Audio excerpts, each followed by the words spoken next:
I'm not sure what confuses me more, the fact that Vauban's apparent void power is the ability to throw balls that perform various tasks, or the fact that bounce still exists.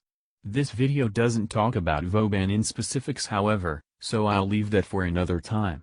If you're not blind, you'll probably know that I have something to say about so-called useless abilities. I might get a lot of flack for saying this, but I think that most, if not all abilities in the game have some use. As much as I avoid using bounce, I will admit that there are situations where it's effective. Although I often denounce Zephyr, I will give her credit for having Tailwind and Tornado, but that still doesn't mean I like her. If a power appears to be too weak to use, it's possible you're not looking at it the way it's supposed to be used, or you simply haven't tried it in another scenario. Take Bounce, for example. Prior to Parker 2.0 it was actually a pretty neat way of quickly ascending in your environment, and it also had some minor usage for trolling your teammates. Now Bounce is no longer fit for its original purpose, but instead serves as a repelling mechanism in some game modes. Simply pop down a bounce on a terminal and interception and watch enemy units be pushed off for some amount of time. It's not permanent, but it's long enough that you can kill all enemies on the point. There's also the famous Warframe bounce house, which can be performed virtually anywhere as long as you have at least 2 Vobans with you. It's most commonly used in Corpus spawns, as the magnetic proc that bounce applies can be quite useful. Let's also take Banish as an example.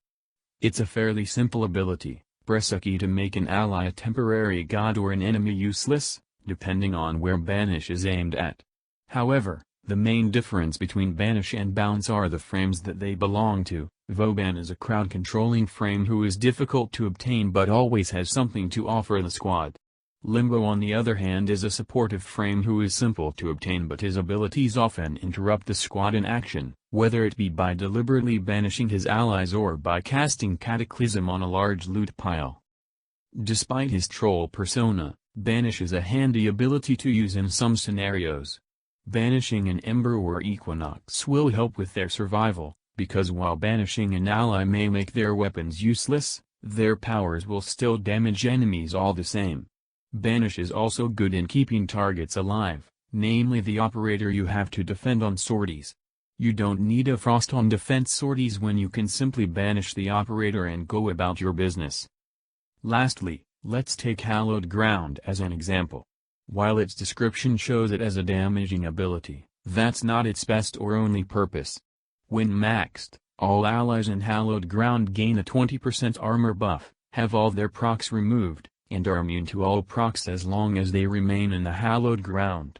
If your power range as Oberon isn't shit, your Hallowed Ground can pair well with a Frost, particularly on defense.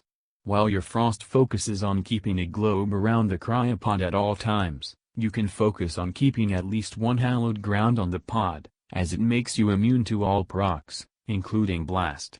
We all know how those annoying bombards mess with your snow globe. So that's that. I think there's no such thing as a truly useless ability, as each has some usage, in some manner. That includes Zephyr's abilities, by the way. Thanks for watching.